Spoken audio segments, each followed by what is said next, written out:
There is no doubt that the business sector wields plenty of power that can shape the world and, if applied with a conscience, positively impact all spheres of civilization. In Conscious Conversations, I, Carmen Murray, chat with a fascinating array of industry leaders and pioneers to explore how doing business with the greater good in mind can lead to better returns and a better South Africa for all.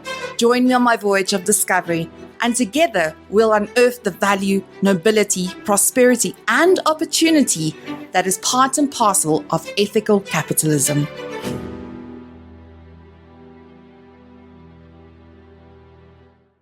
Hey, Conscious Tribe. Welcome to yet another episode on the Carmen Murray Show. I'm bringing in a guest today that absolutely fascinated me. I recently spoke at an event for the UJ Marketing Department, talking specifically about the current state of marketing. And here arrives this double professor. It's the best way of explaining it. This double professor talking about future studies and the fourth industrial revolution and the fifth industrial revolution. And when he spoke, I was blown away by the skills that he was talking about that we need to acquire for the future. It's not what I've heard before. And I thought it might be interesting to bring him in, that we can actually have a conscious conversation about fourth industrial and fifth industrial revolution. So, Prof, I wanted to start off by asking you just to contextualize fourth industrial revolution and fifth industrial revolution for us before we explore the conscious conversation that we need to have around it. I think it's very important, Carmen, that we take cognizance of the fact that every industrial revolution made mankind's life easier. Let's backcast. As futurists, we normally backcast as well. You can't just forecast. You have to backcast a little bit. So where mankind really comes from, the first industrial revolution around about the 1800s, with the invent of steam power, machinery and things like that. Around about the 1800s, remember the olden days we used to ride horses. Here comes a steam train. So what normally took a horse a day is about 100 kilometers. Now with a steam train, took you less than 40 minutes to get to cover that 100 kilometers, as it were. But it made mankind's life easier. So too with the second industrial revolution, with the invent of electricity. You could either use your candle or you can switch on the light. So what we have to remember, that every single industrial revolution made our lives easier. So too with the fourth, and so too with the fifth industrial revolution. But the first industrial revolution took about 100 years, the second one took another 100 years, the third industrial revolution less than 50 years, the fourth industrial revolution most probably is going to take us 15 years before we get into the fifth industrial revolution as we know it. The only difference is that the fourth industrial revolution is a little bit more complex. It's quick decisions within fast-paced moving environment. So if we can look at the fourth industrial revolution and we categorize it, obviously it's a fourth industrial revolution, but it's brought about and it's characterized by the smart technologies that is brought about and it's blurring the lines between the physical, digital, and biological spheres, collectively referred to as the cyber-physical systems. That has a direct impact on smart business models. It's as simple as that. Whether it's smart agriculture, whether it's smart water management, whether it's smart roads, whether it's smart anything is working on smart business models within the fourth industrial revolution. So if we unpack that definition, Carmen, it's through the years, these smart technologies are developing and merging, testing our traditional means of economic growth as we know it. And responses to these technological changes will determine the shape of our economic progress through smart business models. So the emphasis is, and as our president says, he wants a smart country. And this smart country that we're looking through basically happens through smart technologies and those kind of things. And this 4IR also presents a turning point for us as human development, as the rapid pace of the technological changes tests our social cohesion as we know it and demands bold policy responses in order to better foster innovation. As you indicated, it's all about that innovation and how do we develop that sound economic policy and prudently increases productivity through these smart business models. Whether it's smart infrastructure, you name it. Everything in this world, as you and I know, it works around supply and demand. So if the demand's there, you need to apply within a 4IR the smart business models. So there are several factors, Carmen, that impacts this particular fourth industrial revolution. And it's driven by the systematic transformation of technologies, information, and innovation, but on a global scale. Not just South Africa. This happens on a global scale. So all 7 billion people are affected around the globe around it. So it's not just you and I in South Africa, bottom end of the world. It's a global thing. Mm-hmm. And there are 4 primary factors driving this, and particularly in the fourth industrial revolution. And it reshapes our industries, and it transforms many facets of our societies and our human lifestyle, as it were. And these 4 main primary factors are the emerging catalytic technologies. I study them yearly, and I promise you the top 100 of them. They change constantly as new technologies get developed. It's up on the list, and what the impact has got for man. And then, secondly, is machine learning. Remember, machine learning is what we call the computers, those kind of things. How does machine learning interact with these emerging catalytic technologies? How does machine learning assist us as mankind to develop these new technologies as we move forward? The third thing is also that speed of change. Why I say the fourth industrial revolution is much more complex, Carmen, is because the change happens so quickly. That degree of complexity.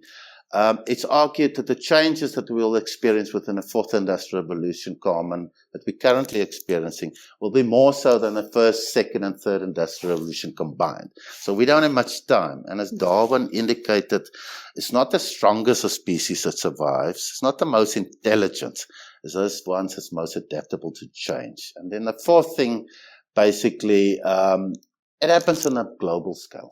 We often forget, and as South Africans and Africans, we think it just happens, but it's a global phenomena, as it were.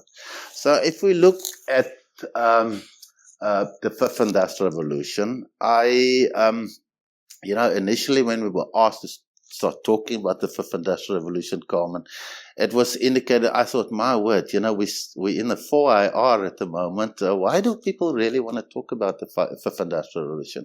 But it was a very important question, because as futurists, we need to prepare mankind for what is really happening or what's coming within the 5IR. I think we're a little bit fast in our thinking, if it makes sense to you, but it is incredibly important to prepare people for what coming in a 5IR.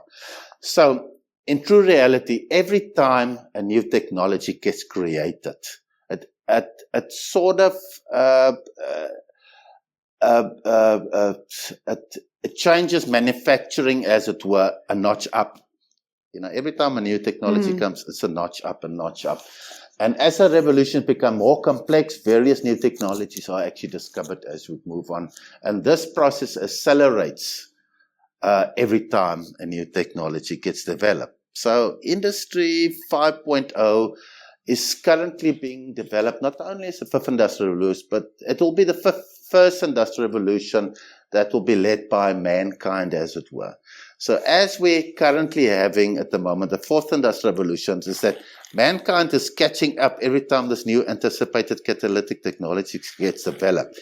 But the 5IR will sort of seek to promote a more balanced working relationship between the increasingly smarter technologies and people as we know it.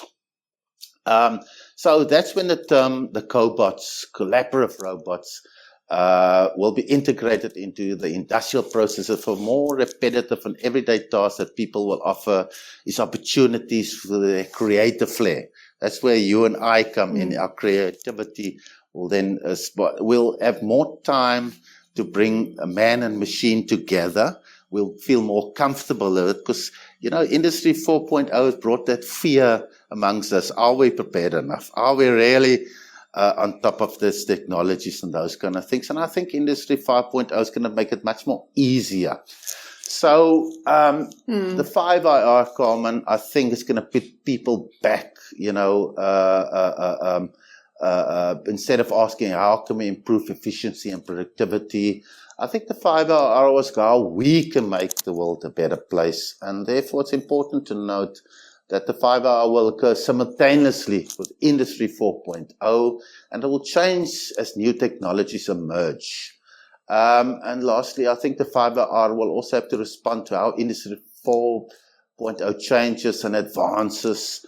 So the big goal, I think, in the 5 hours is to integrate these new technologies and how we can live and create new opportunities, and obviously to improve life. So yes, it is exciting. It's coming forward towards the Industry 5.0 and those kind of things. So I think that we will lose that fear factor as we move towards the 5th Industrial Revolution.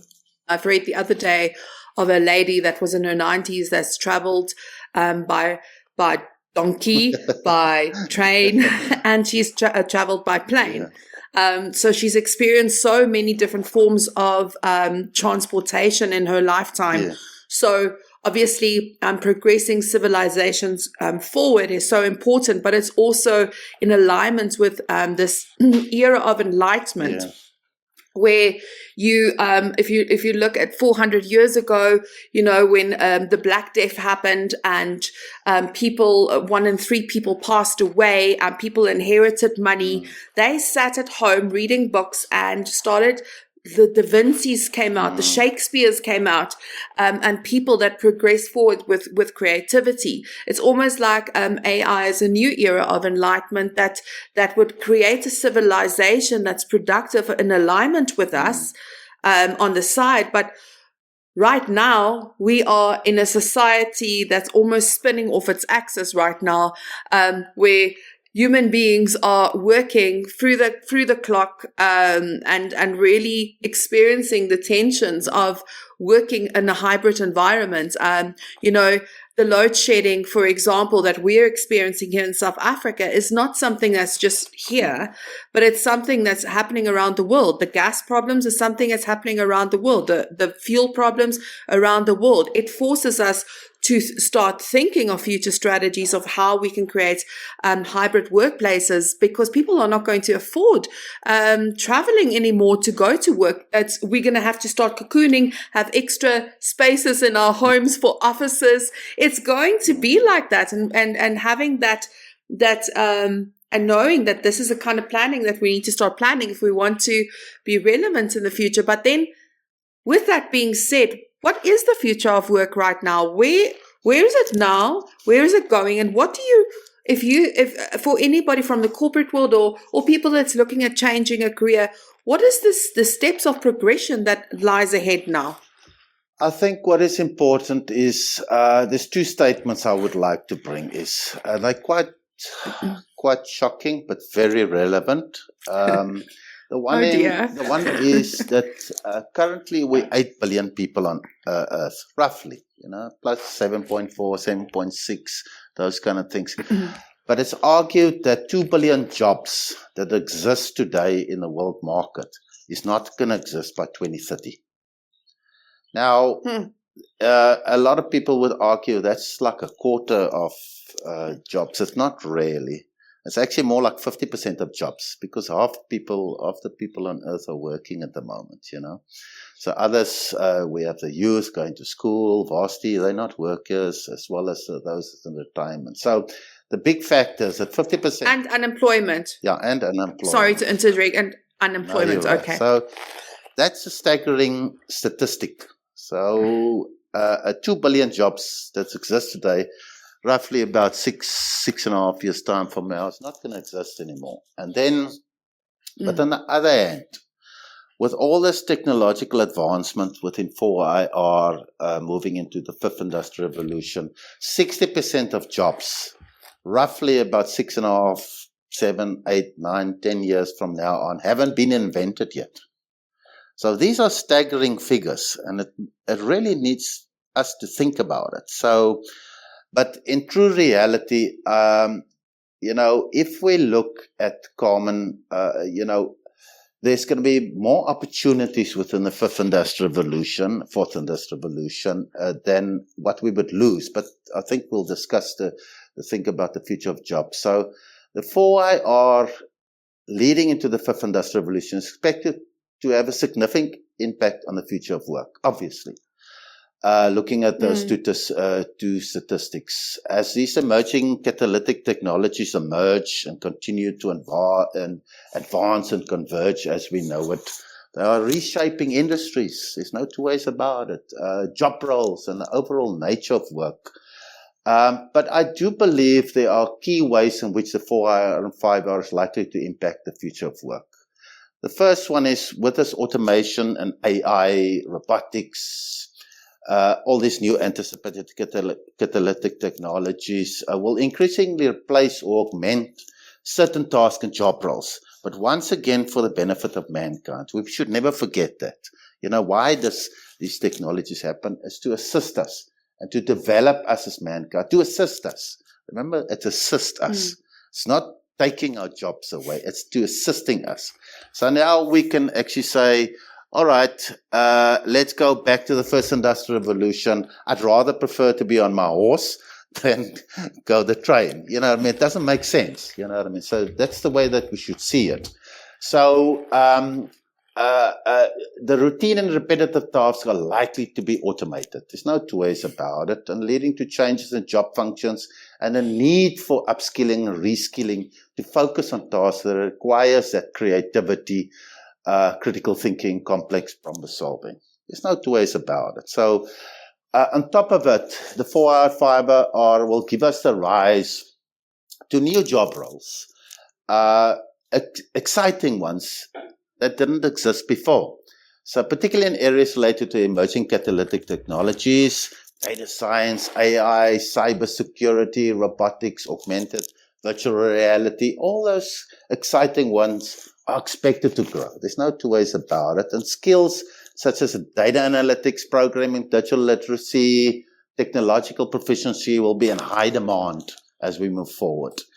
And then, as you and I on this platform experience, Carmen, remote work and digital connectivity is going to go hand in hand as we move forward. The COVID-19 pandemic really advanced us, and we should be, in true reality, we should be thankful for that. I can sit where I'm sitting, and I've got the privilege of talking to you as we are moving forward, and that's going to be the trend moving forward. Don't be fooled to think, go back to the offices and those kind of things, because remote work and digital connectivity is going to have different work arrangements as we move forward. What we will also experience, Carmen, in the future is the gig economy. Okay, now a lot of people don't understand it and things like that, but it's going to be all about flexible work. You mentioned earlier on, the working experience. Trust me, in the future, with smart cities, smart countries, those kind of things, it's going to be 24/7 working. It's as simple as that. And that's because we can have flexible work and the gig economy. And the firewalls will likely to contribute to the growth of the gig economy and flexible work arrangements, because digital platforms and online marketplaces will continue to facilitate freelance work, part-time engagements, 24-hour work. You're going to work more like in a group format. You understand? It's like you're going to have certain assignments. In other words, go solve this problem. Go solve that problem. And it's going to be more on group work. And then also the 4IR is going to go 4IR, 5IR. It's going to be about lifelong learning, skill development, because of that rapid technological changes and advancements that we experience. And the 5IR will require individuals to engage in lifelong learning and continuous skills development as we know it.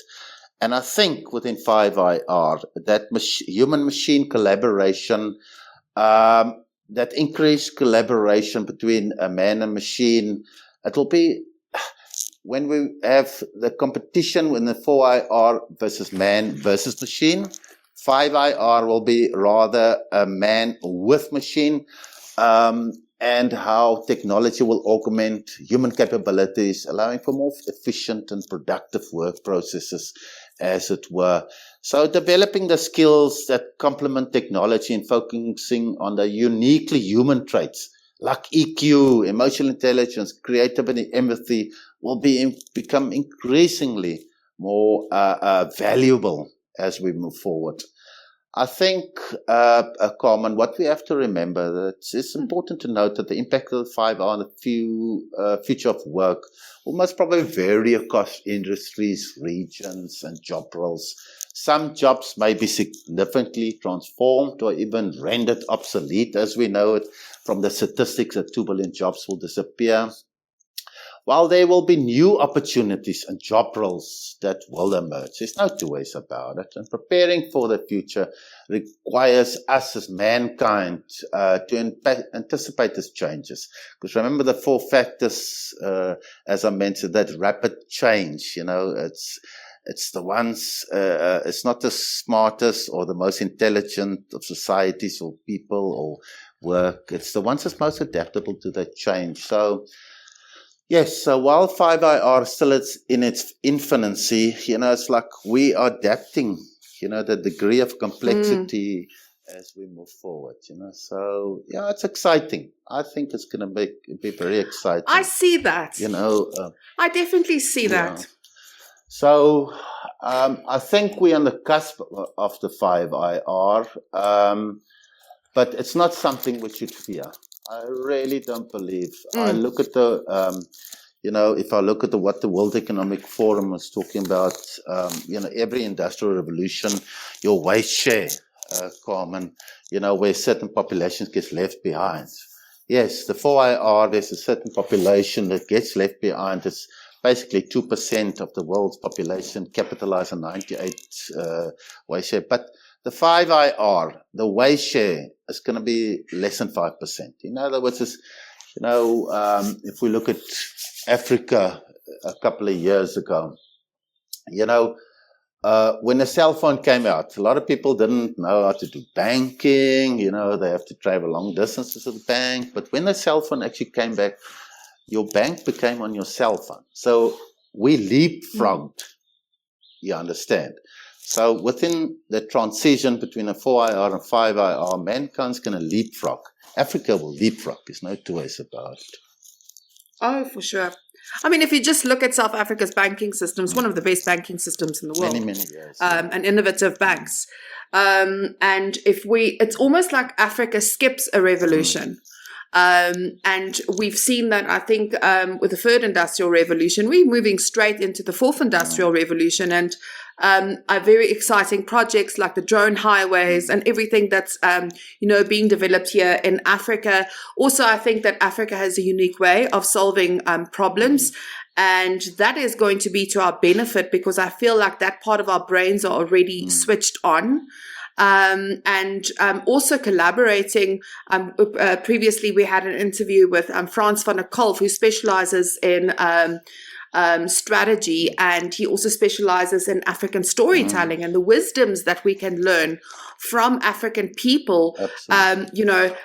And AI is here, or technology, but I mean, AI is the group name for probably every piece of technology that exists now. Yeah. I think that the important thing is also just to recognize that it does open up opportunities. Like if you enjoy playing a piano, you can have a crowd and entertain them by playing a piano, then rather than going to to a factory or a desk job every day that you hate. It's actually going to force you to lean into what makes you a human and to have full-on human experiences. In my personal view, you're right. I do critical thinking is so important, and to tap into that. Look, I mean, I take everything that's happening sometimes with a pinch of salt. Sometimes I giggle. Sometimes I'm like, what? But like the other day, there's a trend. The first baby that's growing into a tank instead of going through the mother's womb. At least there's free choice for those who wants to have babies. But I mean, like if you choose to have your baby like that, good for you. You deal with the problems later on in life, not my problem. But You know what I mean? Yeah. Like there's certain things that you kind of think, yes, see, seriously. But Think then there's about it, other Carmen. things. I mean, if you can wear artificial hair, what stops you from having an artificial womb? You know what I mean? So Yeah, but also there's the energy. I'm an empath, so for me, it is the only. That's the beauty about a woman carrying a baby in her womb is the fact that it's in touch with every internal organ in her I body, agree. or however the baby is born, and that energy and that nurturing of that individual happens for 9 months. Very true. And if you look even at numerology, life is in 9 cycles until you die. Life works in the cycles of 9. 3, 6, and 9. And if you look, yes, 3, 6, and 9. If you look at usually many people before they pass away is 3 months before their birthday or 3 months after their birthday. I know that's spooky, but I mean that is like studying lots of files and over 30 or 40 years of speaking to people that have studied the esoterics, if I can put it that way. But the interesting thing for me as well is if you look at a baobab tree, it takes 9 months. 9 months for a baobab tree to carry a fruit. Very true. And that fruit brings healing to its environment. It's a water-resistant tree, but all the animals know exactly where to go when that fruit is bearing to heal themselves. Absolutely. And that's why I think that having a baby in your womb is maybe an important thing to consider. There's a reason for that. Yeah. But I'm not going to argue with everybody is free to express themselves and how they want to express and how they view the world. I think that's what makes human race beautiful is our diversity and what makes us different and imagining different things. Absolutely. So what I wanted to really touch on with as well, because I know that these are pressing questions, as a current employee in the workforce, what career changes are people considering today? Like if you had to tell people, here's the 5 top skills you need to consider learning about and to work in or to integrate into your day-to-day life, what would it be? Look, I mean, we already have to look at, in terms of career changes and skills. Of course, remember, skills and career go hand in hand. So if you already look at what the World Economic Forum is indicating to us is that by 2025 already, jobs will emerge and others will be displaced as we know it. And, you know, Carmen, it's basically 18 months from now. So if we're looking at just by 2025, what the World Economic Forum is indicating, there's 85 million jobs that's not going to be there in 2025. 18 months from now, if we look at the 10 decreasing jobs by demand, data entry clerks, administrative executive secretaries, accounting, bookkeeping and payroll clerks, lawyers, assembly and factory workers, business services, you name it. I mean, there are already indications, but that by 2030, 95% of high risk of being automated is lawyers. Number 2 is accountants, bookkeepers, etc. Because machine intelligence overpowers it already. But if we look in a more exciting part about it, even though by 2025, 85 million jobs is going to disappear, there's already a new shift, if I can put it already, that 97 million jobs will be created through data analytics, AI, machine learning specialists, big data specialists, digital marketing strategy specialists, digital transformation specialists already, and things like that. So in the future, there'll be more work than we're losing, as it were. But considering, Carmen, career changes and developing new skills, as you and I know, it is an important aspect for professional growth and adaptability. As futurists, we believe there are some factors that you need to consider when contemplating a career change and skills to focus on. And number 1 is you've got to determine what is your interests. What makes you click? In other words, what's your strengths, values, long-term goals? And you've sort of got to realign it. And then you've got to identify what are those industries, what are the roles, work environments, and you sort of got to align yourself with your passion and your values. No good going into a job and you don't have the passion for it. It's going to be, two steps forward, 3 steps back, or driving in reverse. You've also got to take stock. What is your existing skills? And identify those that you need to transfer in different industry to roles. Because remember, there's going to be quite a shift. So you've got to determine how you're going to realign yourself. Transferable skills include communication, problem solving, project management, leadership, teamwork, and adaptability. Now, that is very important because that all links to your critical thinking, as you mentioned early on. Critical thinking is very, very important when it comes to your reskilling of and how you adapt, because that sort of lines where your brain goes and those kind of aspects. And then you need to identify those skills as you know it. What's going to be in demand? What's your desired career field? You've sort of got to do research. Hence, again, we spoke earlier on about, it's going to be ongoing research, scanning your environment. What's really happening out there? How do you need to adapt? And then you've got to invest in professional development opportunities to acquire those new skills and, very importantly, this knowledge. So you got to keep up with those trends. It's trend analysis 24/7 as you go it. I think one thing that you're very good at is that networking and mentoring. You've got to network. You've got to be at associations. I belong to the World Future Studies Federation, International Associate for the Professional Futurists. We get to 30 to 50 emails per day, and it's topic related. So you got to be. So it's very important belonging to those things, and then also just to be updated because things change so much, and a lot. That what's happening around the world is that we have to determine, what's fake news, what is real news, and it's so true. And it's argued that 50% of news out there is fake news at the moment. So what we really have to make sure is that if you belong to these professional organizations, that gets filtered for you. You understand? So we don't get indoctrinated, as it were, in fake news. Then you've also got to gain a practical experience. We've got a saying in part of entrepreneurship is, if you really want to be in a field, let's say, for instance, property development, rather go work for somebody and gain that experience because you're tapping into their knowledge that they've had for 30 to 50 years. And you learn by listening. So it's tapping into that particular knowledge that you need to do. And then lastly is we've got to be flexible and adaptable as mankind because we have to get back to this change factor. You know what I mean? Men in particular hate change. Women are easier with change management.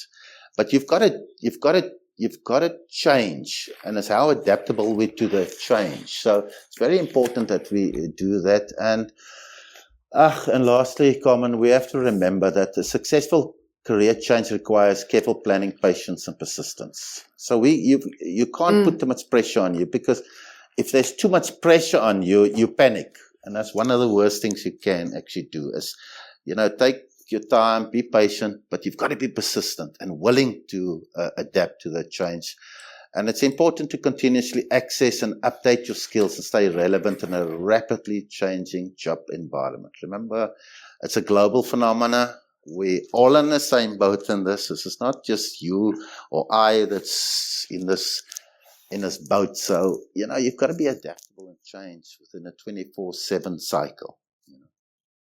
And something that I'm going to say just because I feel like I need to, but I think also people need to have foresight right now is to understand that don't buy shit that you don't need. I agree. Start saving your money. Start investing your money in pay attention to what's happening around you because the old way of investing of 100 years ago is not relevant today. The second thing is buying stuff that you don't need, and you are going to be trapped and be in jobs that you hate all the time and create your own stress because you can't control your finances. And I think, I mean, content is my thing. I love strategy. Data science in particular is something that I really enjoy, and to see how human behavior takes place and the trends, etc. But one thing I must tell you, I sometimes watch some of these content pieces online, or I would watch Netflix, and then I just go, why are you spending your money on a car that costs 3 times the amount of a house? And then you hate the job that you're in, or you want to change, or you want more and more and more. And this kind of greed has an impact on our planet. And we all, I'm guilty, we're all guilty of this. It's like we want things more and more and more of it. Yeah. And it's a very difficult thing to let that drug go and to start becoming more conscious. I mean, even buying clothing. I love clothing. Even buying clothing is more difficult for me now, because now I'm like, what's the impact on the environment? Do I really need another pair of jeans that uses 10,000 liters of water? Yeah, it's very important observations you're mentioning. Maslow's hierarchy towards wisdom always plays a critical role. So every decision should be around wisdom. So when it goes in investing, you must remember 49% of the world's wealth is in property. So it's an important thing that you mentioned it. 49% of the world's wealth is in property. If you look in South Africa, it's actually, that figure is around about 73% of our wealth is actually in property. So, it's how you invest. Wow. And then, secondly, what we have to remember, as futurists, we always ask the what-if questions. So, yes, you put yourself in debt now. What if there's a stock market crash coming soon? What if there's economic collapse happening soon? And how you put yourself in debt. Hello. Yeah. So it's so obvious if you say that. Sorry for interrupting you, but I really need to get this point across. If you're talking about a quarter of the world population that's not going to have a job, what does that mean for organizations and businesses? Of course, banks are going to collapse. Of course, businesses are going to collapse. It's clear some are going, if they are not prepared to adapt and evolve, but also adapt values. I do believe this fourth industrial and fifth industrial revolution is also about values and the revolution of values. Right. Because the technology, I think you mentioned this at that event that you spoke at, that was just so profound what you said. When you prompt Chat GPT and ask it, I can't remember, you said something in the lines of, when you prompted, is humans needed? And it said, no, it's better if humans don't actually do anything because of this. I can't remember the context. Maybe you can remember. The question that was raised, I don't know if you raised it, if somebody else raised it, but environmental pressures that we actually, global warming, etc. So the question that was raised for ChatGPT is, how do we address global warming? And then ChatGPT said, it's better that mankind's not there. You know what I mean? How do you sort it out? So if mankind's not there, just to bring that question in context. And the reason why I asked that particular question is, in the 1800s, we were only 1 billion people on Earth. Sure. Just 230 years ago, we were 1 billion people. Now we're close to 8 billion people. Every single soul releases per year 51 tons of CO2 in the atmosphere. So in the 1800s, we were like 1 billion. Now we're 8.4 billion. So it's around about 8 billion people. So you can just imagine the amount of CO2 in the atmosphere. Hence again, as a futurist, I focus quite a lot on CO2 and how we, as Africa, can capitalize it. Because the problem is the West and China. But here in Africa, we're not even 1/100th of what they release in terms of CO2. And so just to bring that in context, so ChatGPT is sure. A lot of people, there's quite a lot of fighting with ChatGPT. Mankind created machine intelligence. Now we want to fight it. Yes. You understand? So and we participated in it. we created it, but it's making our lives easier. You know, a lot of the academics fight against ChatGPT, blah, blah, blah, blah. We created it. Not the strongest of species that survives, the more intelligent that survives, the ones that's more adaptable to change. Yep. It's as simple as that. I mean, change is the most constant thing in our lives. As I'm sitting here every minute, 1 billion cells or red cells are being created in my body and yours as well. Change is happening, constantly. Last week, I said, I'm going to take you through 3 timelines in one word. Future. And I've just taken you through the past, the present, and the future by just saying that word, because that was 3 timelines, if you think about it. Insight, and foresight. Exactly. I love that. Oh, I must quote that. That is amazing.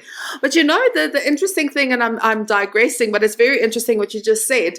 The CO2 that, from humans as well, the waste, etc. When I used to work in the bush, for 4 years. And it was quite fascinating to me. And I remember, I think elephants drink up to 200 liters of water a day.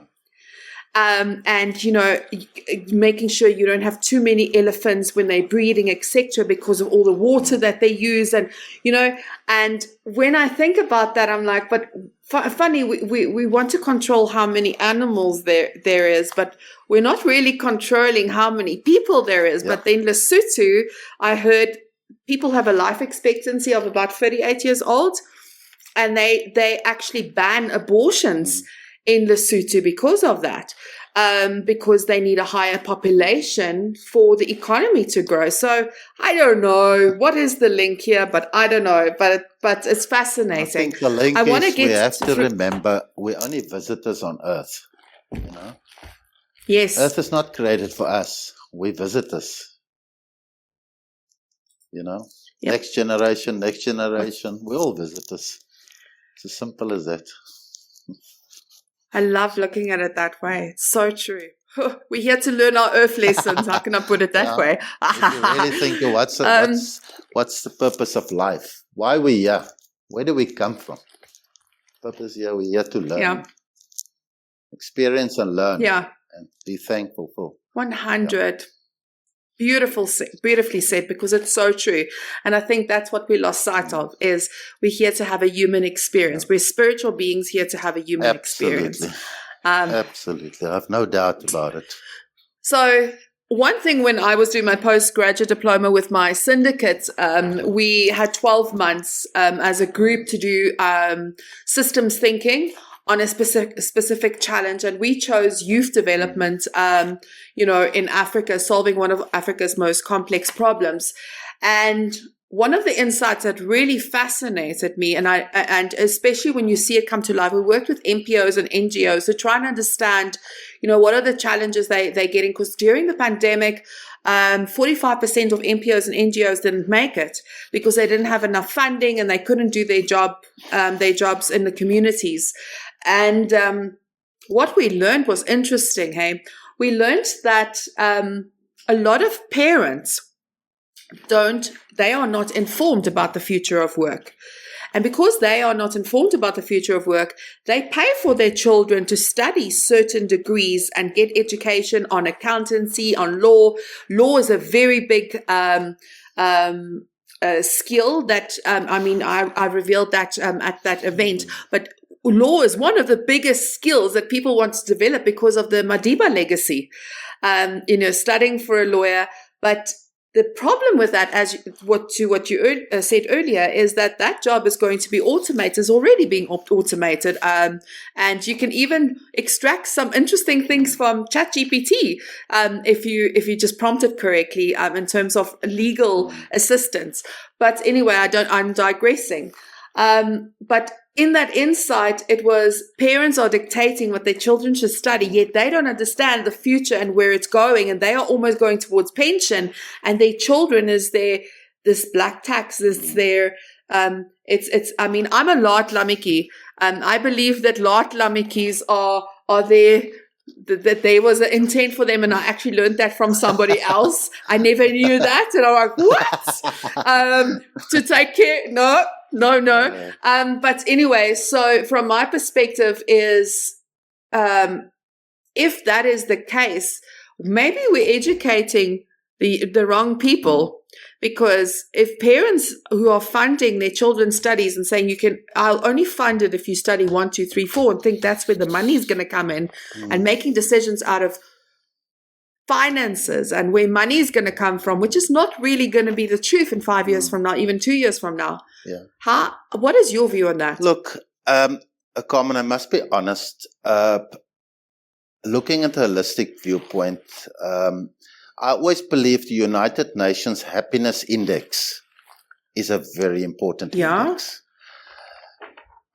A happy child should be a parent's focus always. So in other words, if somebody is happy in his work, happy in life, remember 50% of our time we spend is at work.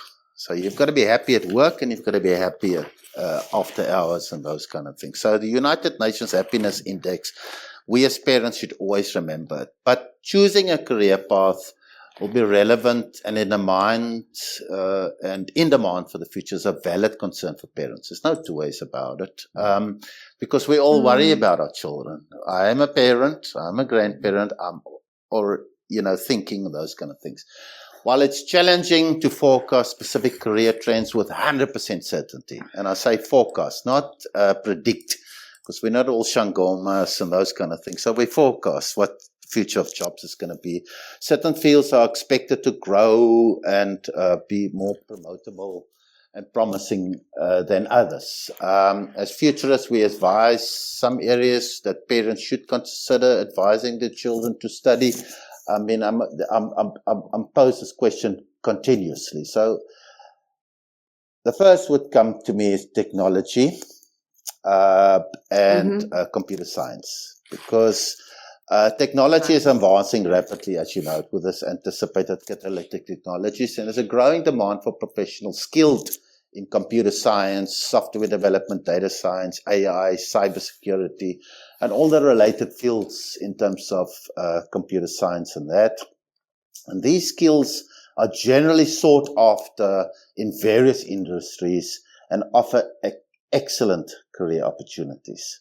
So please, whatever you do, don't stop your child from playing video games and those kind of things, because it's critical. It's absolutely critical. Yeah.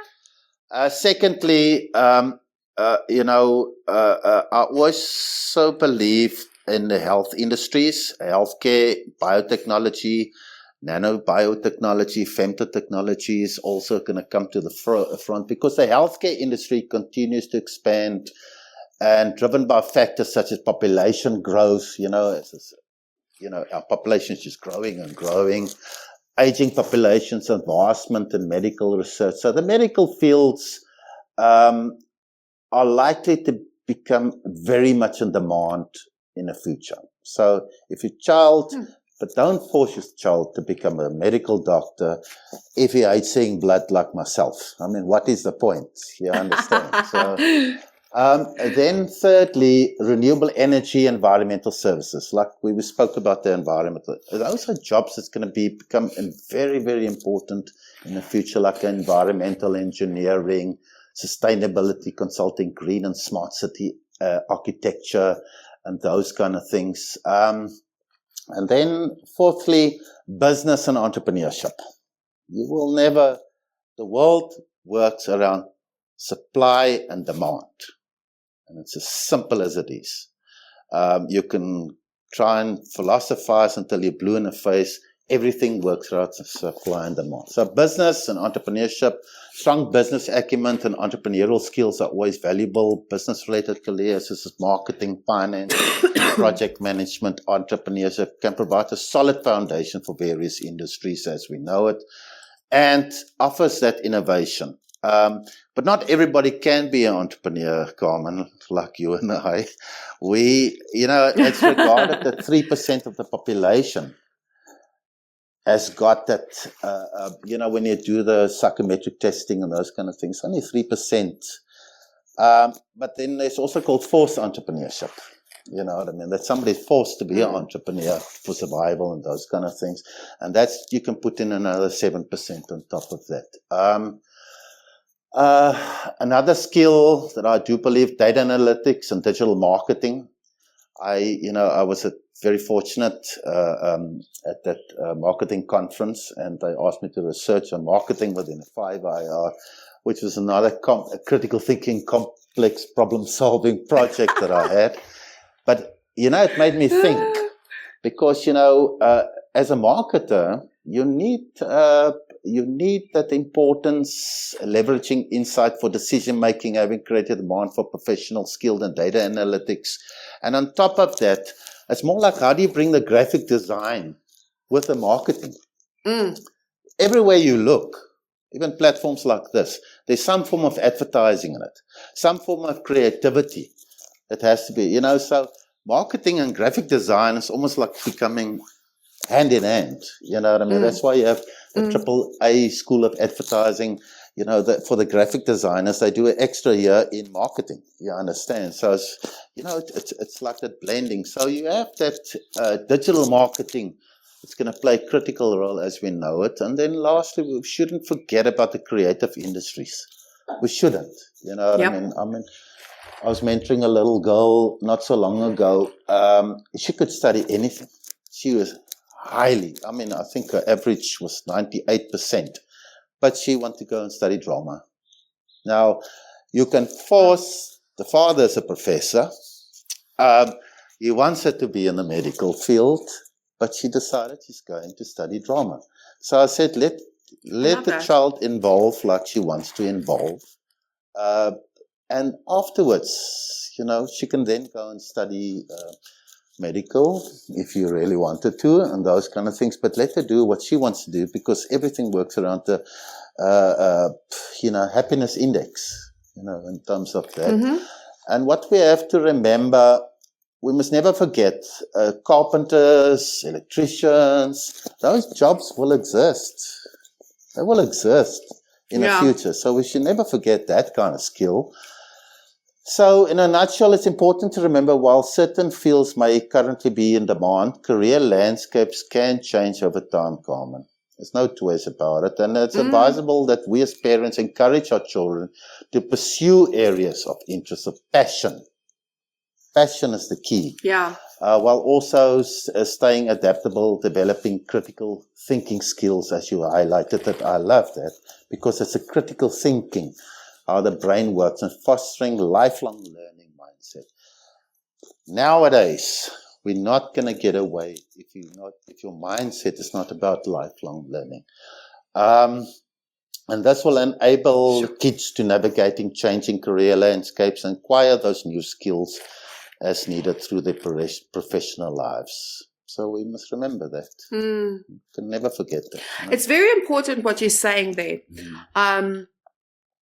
The fact that continuous learning is important, but we must also be very careful of falling into the trap, which people are currently falling into, relying on ChatGPT as an example, or these various AI tools to go and study and have your assignments and have everything done by the technology, and then tweaking it that it can't be discovered.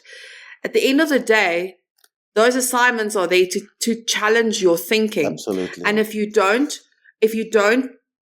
go through the process, that knowledge is going to be required one day in your day-to-day job. And if you can't implement it, somebody else is going to take your job, since a quarter of the population is not going to have a job. It's going to be the people that's going to be the most efficient at doing it, and those that actually show interest in doing their job. Now that you talk about, I was looking at also what the World Economic Forum was indicating. I like the research, because it's also sometimes give you some forecasts on that. And judgment and decision making is the number one priority or a skill towards 2030. Second is fluency of ideas. Active learning is the third biggest skill towards 2030. Learning strategies, 2030. Originality, systems evaluation. You would talk about systems thinking, which is one of the 39 research methodologies that we as futurists make of. So I loved systems thinking. Deductive reasoning, cool. complex problem solving, system analysis, monitoring. Those are the top 10 skills towards 2030. So it's very true what you're saying. I also believe there's going to be, and this brings me to that special question that we're running out of time. I really want to get to this one. I am an esoteric, and I'm very proud of it. I am fascinated by psychics, numerologists, astrologists. I'm very spiritual. And I do believe that sometimes my intuition is far stronger than I can comprehend. And 10 years later, I'll go, why did I not listen to my intuition? Yeah. But anyway, now I'm learning to embrace it far more than ever before. There's a huge trend starting to build momentum, by the way, which I speak about often, which is probably going to get me into trouble, is the description trend, where people are starting to take themselves off all of this medicine, self-medicating and just taking themselves off this medication. I used to have high anxiety and used to have all of these various elements of things happening. And then I thought, let me just go for a diagnosis. And I went last year, December 6, 2022, I got my diagnosis that I've got I'm neurodivergent, that I've got Asperger's as well as ADHD, dyslexic, etc. And since then, because I'm the one, I want to understand the inner workings of things. How does my brain now work? Now I need to understand, what is going on here. And I was actually proud of it because I have a different way of thinking and how my brain wires and how it connects. But one thing that really fascinated me is when I started going off this medication, because I really wanted to see who am I without this medication that I can now really understand. And it's actually interesting to feel the experience of when your body eavesdrops to you and tells you when a situation is not right, and how you have this inner knowing that you never would have. And when you really pay attention and you nurture it, it's the greatest gift that you can have. So, and that brings me to your point, is like you mentioned something really profound, and I've never heard anybody mention this, is some of the biggest skills and intelligence that we are going to need in the future is spiritual intelligence and foresight intelligence. And I want you to elaborate on that. No problem. I just want to backcast for a minute on your statement, if I may. There's nothing wrong with you. And I'll tell you why I say so. You sound to me like a true 3% entrepreneur. So you can classify it as this, and you can classify it as that. You must. I see the positive side of it, because you would never be the entrepreneur that you are if you didn't think differently. Okay, so you must never question yourself in terms of that. All right, there's a philosophy about the brain. So I'll talk about it. First and foremost, what we have to remember is that we spirit in a human body for a very short space of time. There's no two ways about it. We come from somewhere. We hear because of God's will. We experience and we learn, God willing, and we go back to where we come from. It's as simple as that. So we must never forget that we pass us by on earth. That's the way that I see it, and a lot of other futurists see it. Because the hierarchy of God's hierarchy of the universe. But let's talk about the brain for a couple of minutes. Getting back to your question. The way that we see it, and it's not set in stone, but I'm going to base it on the philosophies of Einstein. Einstein said we only make use of 10% of our brain. And that theory was based on the theory of Nikola Tesla. Now, I don't know if you've ever heard about Nikola Tesla, but he was a gentleman that developed the IQ system.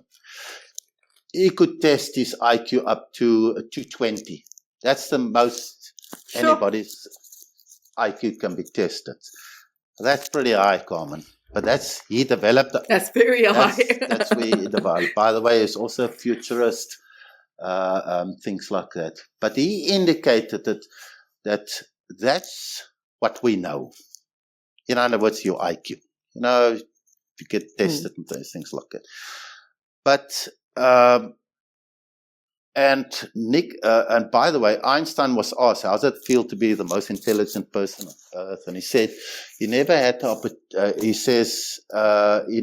opportunity to meet Nikola Tesla. But so Nikola Tesla was on a very high level. So you can imagine for yourself. Also a futurist, one of the first futurists around the globe, specializing. But he also indicated another 20% of our brains, what we know, we don't know.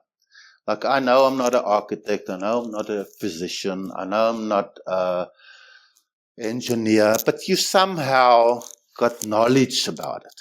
So you make use of 30% of your brain. So that's your IQ.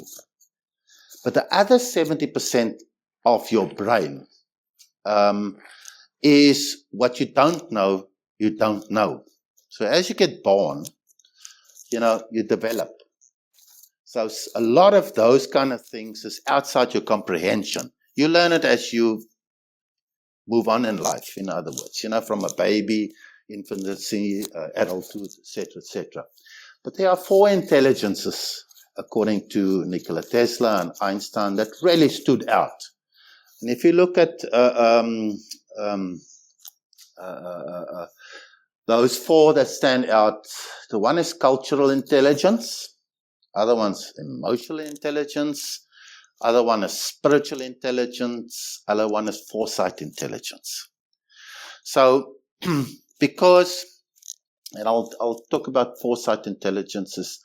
Foresight intelligence is basically because most of our knowledge is about the past, but all our decisions are actually about the future, if you really think about it.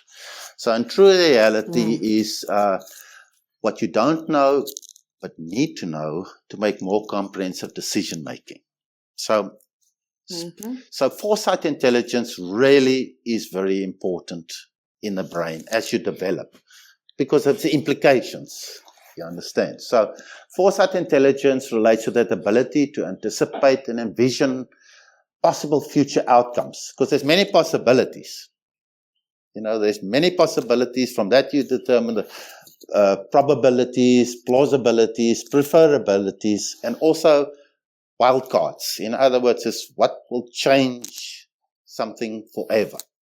So, and it's very important because from that strategic thinking, analysis, and integration of various information sources to make informed forecasts and decisions about the future, foresight intelligence often encompasses the identification of trends, patterns, emerging developments as the brain evolves. Ironically enough, neurologists will tell you that 90% of your decision making you actually do in sleep state. So if we look on the emotional intelligence side, a lot of people will say, let's sleep on it. You know what I mean? So your emotions gets developed as you move on in life and those kind of things. And emotional intelligence, if I look at the division, it's traversal ability to recognize, understand, and manage one's own emotions, as well as the emotions of others. So it's not just this me, myself, I. It's about the emotions of others. To facilitate thinking, understanding of emotional meanings, and managing emotions efficiently. So as you from babyhood develop and those kind of things. So EQ is more, what we regard. EQ is more important than IQ. It's much more important than IQ. Now, it's very important to mention this within a 4IR and 5IR because your IQ is going to help you nothing in the future because of machine intelligence and artificial intelligence. Now, it's an important factor to remember. Hence, again, if you look at the skills needed for the future, it's all emotional intelligence, spiritual intelligence, cultural intelligence, and those kind of things. Remember the different, why cultural intelligence is important and the connectivity. with these intelligences is that, there's 205, 206 countries around the world. If you look at India alone, how many different sects is it? You know what I mean? I think there's 80 different religions just in India on its own. You understand? And the culture relate to it. Spiritual intelligence, on the other hand, is, you can imagine, with 80 different sects, 80 different religions, how many different religions around the world, and everybody's right. Everybody's right. Mm-hmm. You understand? And everybody, if you look at the world of wars and those kind of things, all that happens around spirituality and hiding behind spirituality. So we have to be very careful when it comes to spiritual intelligence, because spiritual intelligence refers to that capacity to understand and address, Carmen, fundamental existential questions as we know it, such as the meaning and purpose of life, ethics, values, personal growth. And it also involves the developing of a deeper awareness and connection with oneself, which is critical as we move forward and we analyze ourselves and the larger context of existence. Why are you here? The big question. And we often forget it. Spiritual intelligence is a critical component. So we refer spiritual intelligence, SQ, and it's often associated with concept of spirituality, but it can be approached from various perspectives, including religious, philosophical, circular viewpoints, and it focuses on the inner dimensions of human experience. How you and I experience the here and the now. As you look at the Tibetan way of life and things like that. It's all about the here and the now and those kind of things and the true purpose of life. So the 70% of that brain, which is the EQ, the SQ, spiritual intelligence, cultural intelligence, and foresight intelligence, is how we develop. But it's critical for us to develop that because then we can address good decision making, as we know it, and develop a souls as we move forward. So the brain is very complex. There are a lot of people that follow this philosophy, of the brain and things like that. Elon Musk, like you and I know, is also an entrepreneur, also futurist, also visionary, but they understand the true complexity. Nikola Tesla, for instance, when he was asked on his last day, what's your biggest disappointment? And he indicated mankind, because mankind doesn't understand that conscious and subconscious, moving forward. And it's something that we can learn from, because it's that interconnectedness, you know what I mean? And once again, absolutely, I say your IQ is not going to help you much in the future. It's those soft skills. Emotional intelligence coupled with that, spiritual intelligence coupled with that, cultural intelligence coupled with that, because we're living in a globalized world. If you don't know how to negotiate with different cultures, which is part and parcel of cultural intelligence, how are you going to do business? You understand? And then foresight intelligence. Hence again, we look at the Nordic countries. Every single Nordic country has got a Minister of Future Studies or Minister of Foresight for Development. You look at the UAE, you look at Singapore, you look at South Korea, look at the differences between North Korea and South Korea. If you really ask yourself, didn't those four intelligence play a more important role than what the IQ, what we perceive? Absolutely. You understand? So it's a very deep philosophy. But it's where we are souls. Remember, I'm saying again, we are souls here on earth for a particular purpose. How do we question that and the understanding of those deeper other emotional intelligence? And hence again, we once again look at what the neurologists say. 90% of your decision making you do in sleep state. I would sit with you for 2 days on this podcast. It was so fascinating. Oh my gosh. You should have your own podcast, like seriously, and talk about futures and all your insights. It's a very different approach, and also the data behind it that I find very fascinating. I want to thank you once again, but I hope we stay in touch and hopefully we can do this again. And when I am there or you are here, please do give me a shout out and then we can go for a nice lunch. Anytime. Thanks to you. And thanks for your show. Thank you so much. Much appreciated. All right.